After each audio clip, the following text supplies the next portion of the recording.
Ito ang DIY pump 2-stage filter. Ito yung gagamitin namin sa pool. So ayan, yan yung pinakamotor na ginamit ko, 0.5 HP. Sobrang lakas na yan. So ang flow nyan is ito, 27 liters per minute. So sa isang minuto, ang flow ng tubig yung mga 27 liters agad. Yun yung pinaka maximum. So tinesting ko na yan, okay na. So may tricks lang. So kailangan kong punuin muna ng tubig to. After ko mapuno ng tubig yan, ayan, harangan naman siya ng foot valve. Foot valve ang tawag yan. So pag may tubig ng laman to, start na to, para wala siyang mahigop na hangin, magpapump na siya. So testing natin. Sobrang lakas ng pump niya eh. Goods. So sa setup, yan, gamit ako ng foot valve. Yan, foot valve yan. So meron yung ano dito, may parang harang. So kapag hindi siya humihigop, nakasara yan. So parang siyang check valve. Ang flow lang niya pa ganun, pero wala siyang palabas. So purpose din ito, pag nilagay ko sa pool, yung mga debris na malalaki is may iwasan makapasok dun sa filter system natin. So kung makapasok lang dyan yung mga maliliit na particles. So isa sa mga ano yan, para hindi masira tong water pump natin. So water pump natin yan, murang-mura ko lang bibili to. Sa 800 lang to. Ito yung pinaka-specs niya. Sikat to sa ano eh, sikat to sa online. QB60. So swerte ko naglabas sila ng 60 Hz kasi alam ko yung mga kauna-una nito puro 50 lang. So ang tendency kasi kapag 50 Hz, nakadesign kasi ang Philippine natin, Philippine current natin sa 60, tsaka yung hybrid inverter namin, ayan, nakadesign yan sa 60. Lahat din ng appliances din namin nakadesign sa 60. So ito okay na to sa 60. Tendency kasi pag 50 lang to, mas malakas mag-pump yung motor ng 20%.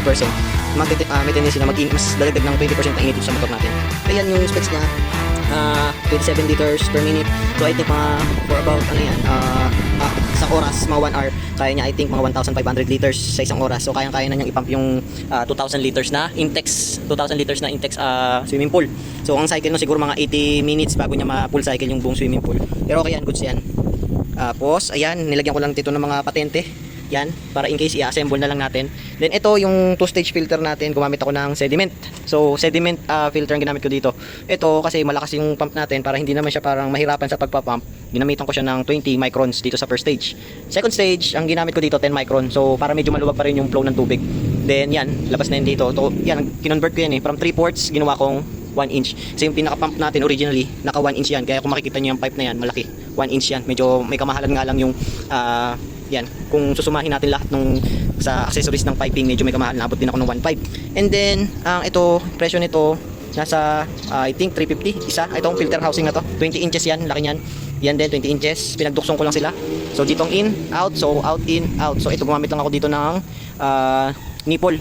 Wala silang mabigay sa akin na PVC, so okay na to. Mas matibay ito, bakal yung binigay sa akin ng nipple para mapag-connect ko tong 3 ports yan eh. 3 ports kasi ang pinakabutas nitong sediment filter na to. So ito yung pinaka converter ko, 1 inch to 3 ports. Tapos ito wala akong makita, buti na lang meron kaming dustpan na ang gamit yon. 3 ports ang pinaka piping. So yun yung ginamit ko dito. Buti na lang talaga kasi kundi maghahanap ako sa mga tabi-tabi. Yan. So yan, naglagay lang din ako dito ng patente para yan, assemble na lang. Ito yung pinaka output ng so papansin niyo nakatagilid para yung pinaka flow ng tubig is mag-circulate sa pinaka natin, magiging pool. So kaya yan, sadya ko talagang dinisign na nakaganyan yung yung pinaka elbow niyan. So magsi-circulate yung so mag-circulate siya 1 hour, so para malinis yung pool natin. Yan. Okay. So total overall ang pinaka nagastos ko dito is almost 3,000. So dito sa may water pump na 800, and then ito kasama yung parang 20 microns tsaka 10 microns na filter. Pinagsama ko na online ko in order yan so nasa 1.5 din yan. Then itong mga piping ko lahat, yan, connector, yung foot valve, hindi na ako naggan dito naglagay ng naglagay ng check valve, pero okay na yan kahit walang check valve. So yan, lahat yan, nabot din ako ng 1.5 sa piping na yan kasi medyo malaki, 1 inch kasi yan eh.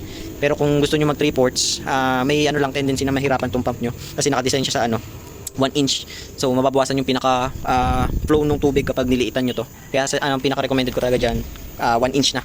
Dito lang siya medyo mayroong mahihirapan kasi magti-3 ports siya dito, then dadalo siya dito. So mayroon siyang sediment filter na cotton.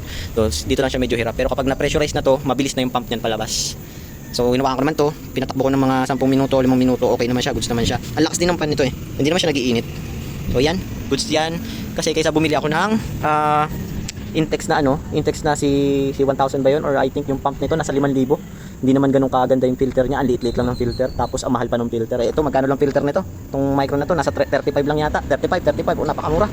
So tagal na rin naabutin yan. So kung pagka gamit nyo nito sa pool nyo, I think every week linisin nyo yung then 1 month kung lagi nyo ginagamit, palitan nyo na yung filter kasi 35 lang naman ang filter niya sa loob, madali lang yung palitan. Yun lang. So tinesting lang natin. So bukas matatry na natin siya sa pool para ma-filter natin kasi sobrang magdumi talaga tong pool na to kasi wala akong mabiling cover na to So yun lang, salamat guys. swimming pool, filter, system, stage to. Ito. Lakas, Yun naman yung talaga siya. Kala ko tinagaling. Yun, sa yung tubig, nagsabi ko, lakas.